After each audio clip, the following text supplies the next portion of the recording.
રસ્તા પર ગાડી ચલાવવી એક અનોખો અનુભવ છે, ખરું ને? એક તરફ આઝાદીનો અહેસાસ છે, તો બીજી તરફ એક મોટી જવાબદારી પણ છે. ટૂંક સમયમાં આપણામાંથી ઘણા આ જવાબદારી લેવા માટે તૈયાર થશે. પણ શું આપણે એ નિયમો પાછળનો તર્ક સમજીએ છીએ, જે આપણને અને બીજાને સુરક્ષિત રાખે છે? બહુ સારો મુદ્દો છે. આજે આપણે માર્ગ સલામતી માટેની જે ગાઈડબુક્સ અને મટીરિયલ છે તેના આધારે વાત કરીશું. પણ આ માત્ર એમ કહી શકાય કે નિયમોની યાદી નથી.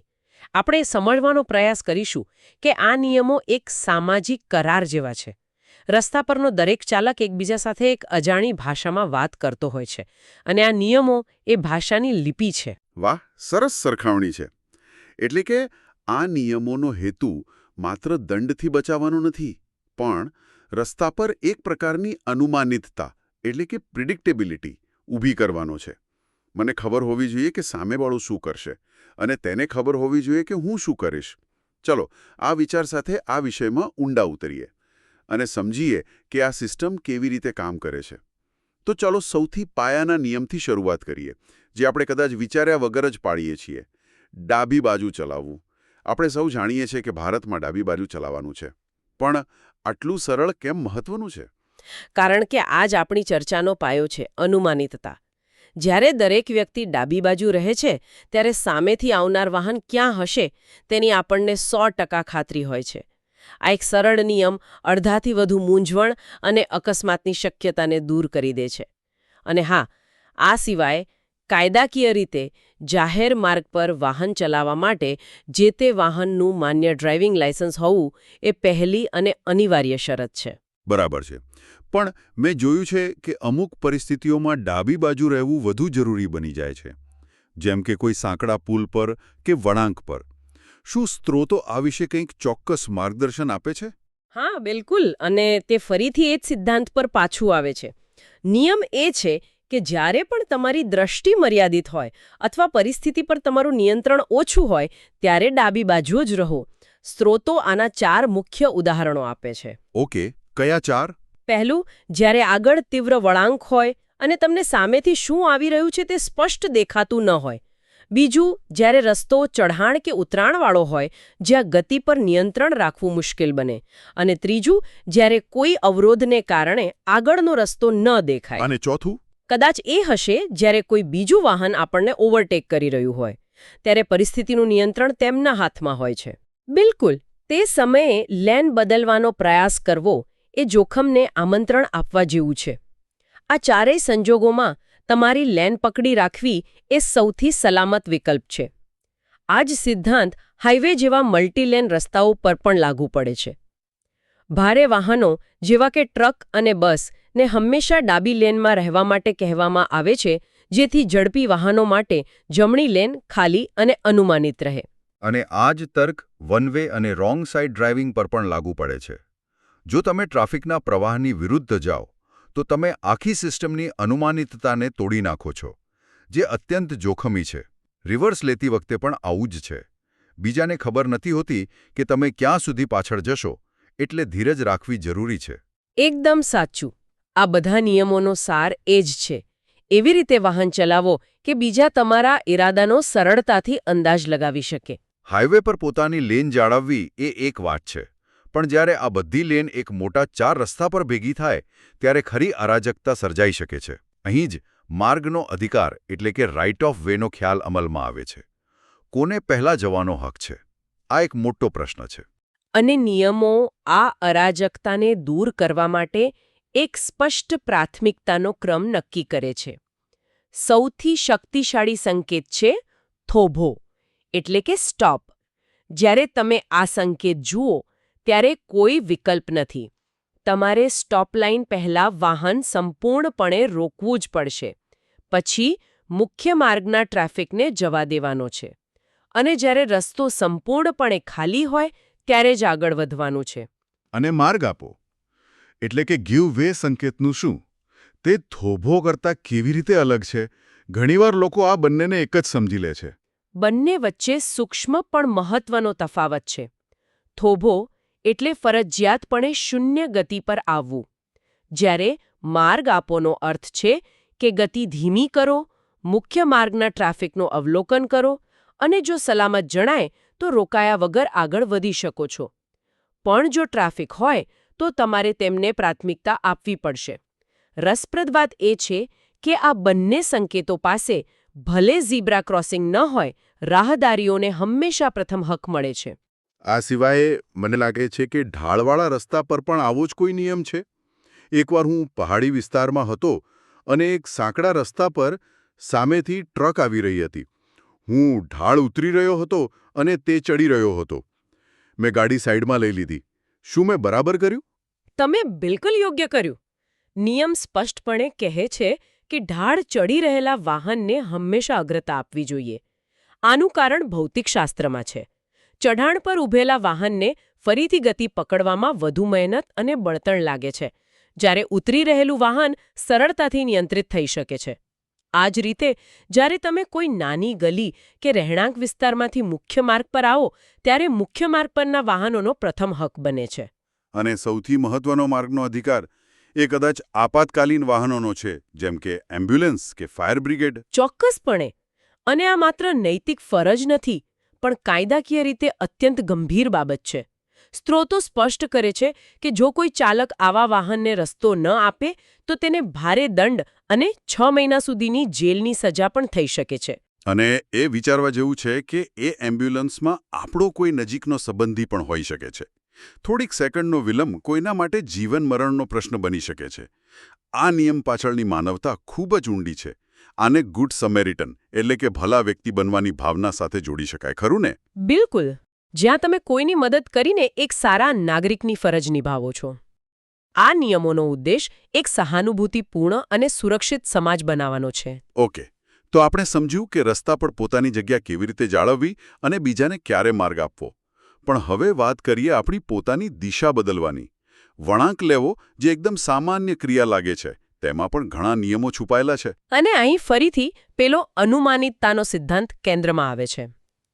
વળાંક લેવાનો સૌથી પહેલો અને મહત્વનો નિયમ છે તમારા ઈરાદાની સ્પષ્ટપણે જાણ કરો. આ માટે સમયસર ઇન્ડિકેટર આપવો ખૂબ જરૂરી છે.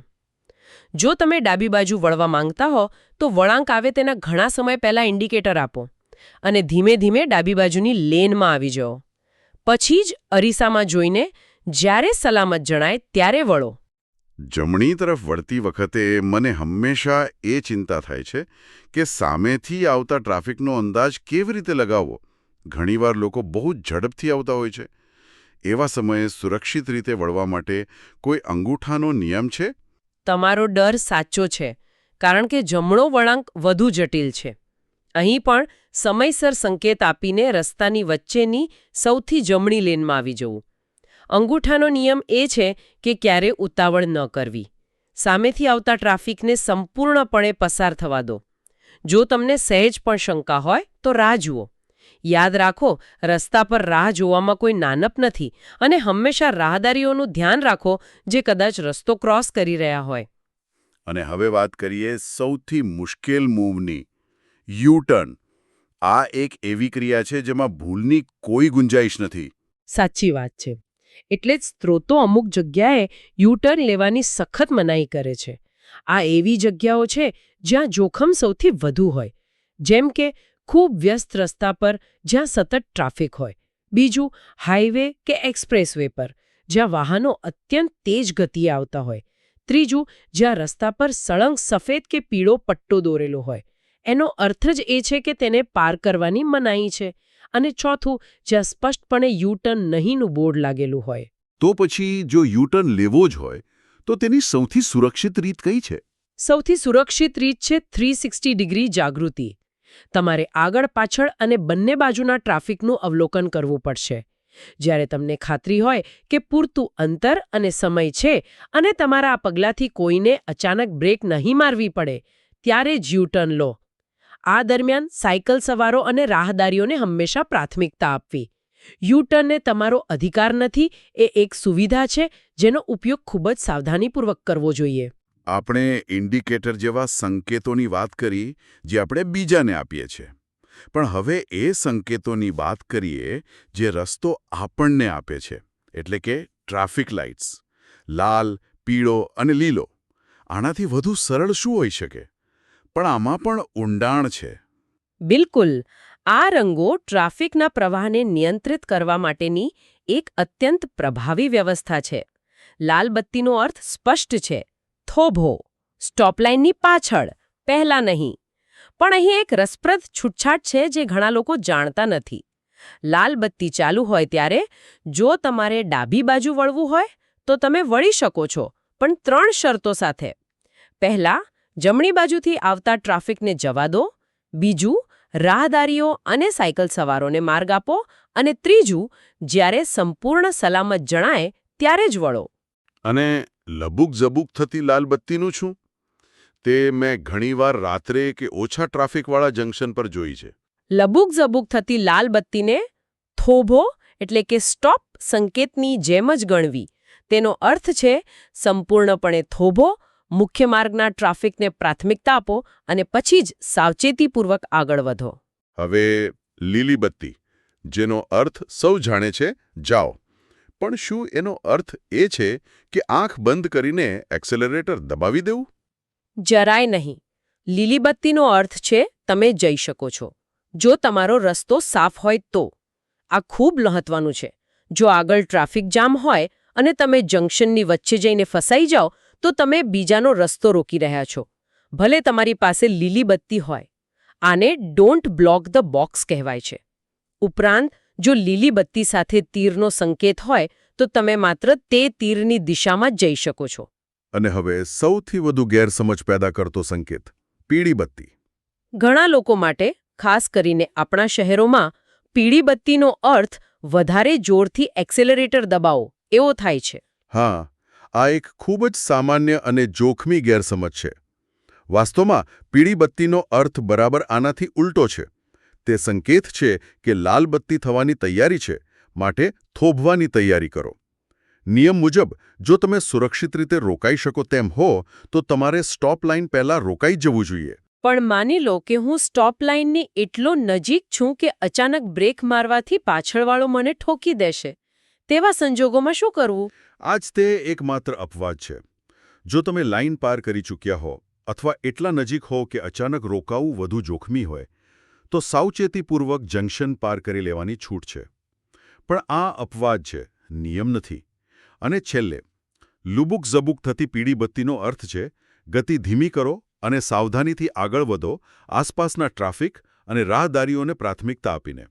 તો લેન શિસ્તથી લઈને જંકશન પરના સંકેતો સુધી આપણે જે પણ ચર્ચા કરી તેનો સાર એ જ છે કે આ બધા નિયમો રસ્તા પર વિશ્વાસ અને અનુમાનિતતાની એક અદ્ભુત સિસ્ટમ બનાવે છે.